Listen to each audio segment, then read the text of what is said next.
I'm John Branningham. Welcome to 30 Days Until Done. This is the 6th day of the first week, and what we're doing this week is well, for the whole month we're trying to build a collection, right? Focused on one thing, and that's our experience with nature. The first week is focused specifically on our childhood relationship to nature and going back into those deep memories and pulling something out, right? It's likely been an emotional week for you because we're going into those places that we haven't thought about for a long time. Not necessarily sad, not necessarily happy, just emotional in different ways, right? The only reason you remember something from your childhood is it had some sort of larger impact on your life and who you are and all of that than the other events of your childhood, right?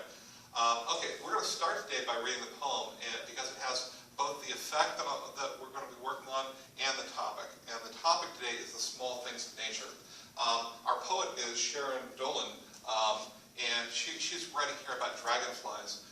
Sometimes when you write about nature, you think, well, I'm going to write about, galaxies and the earth and all of the ocean, maybe a giant sequoia tree, and all those are great.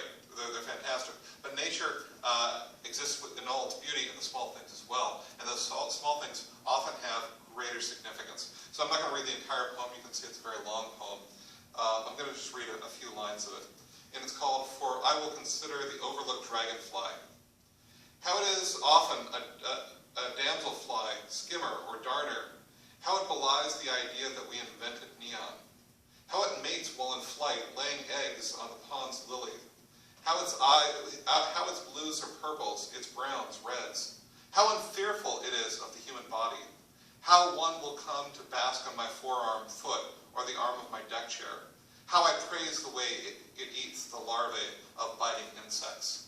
Okay, so we've got basically the first section of her poem there. And you'll notice two things about it. First, she's really talking in a very specific and scientific way, and also a personal way about what these dragonflies are doing.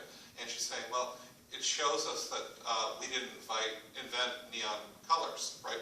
Dragonfly invented neon colors. And sometimes I see it on my deck chair, and I also know that it eats all of these things. But notice also her use of repetition for effect, right? How it does this, how it does that. And that's a technique that poets have used throughout time.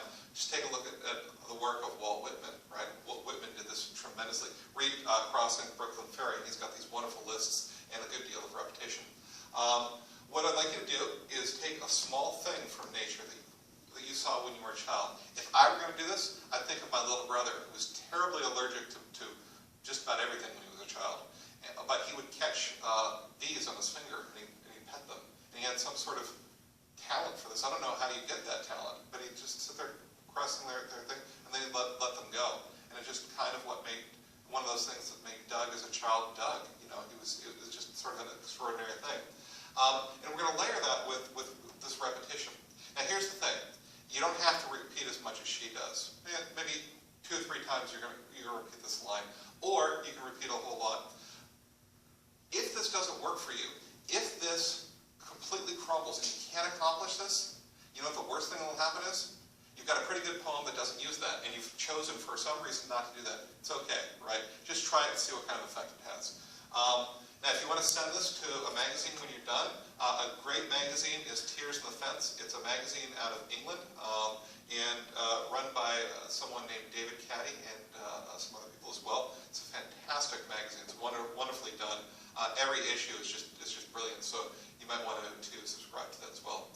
Okay, so thank you very much, and I will see you tomorrow.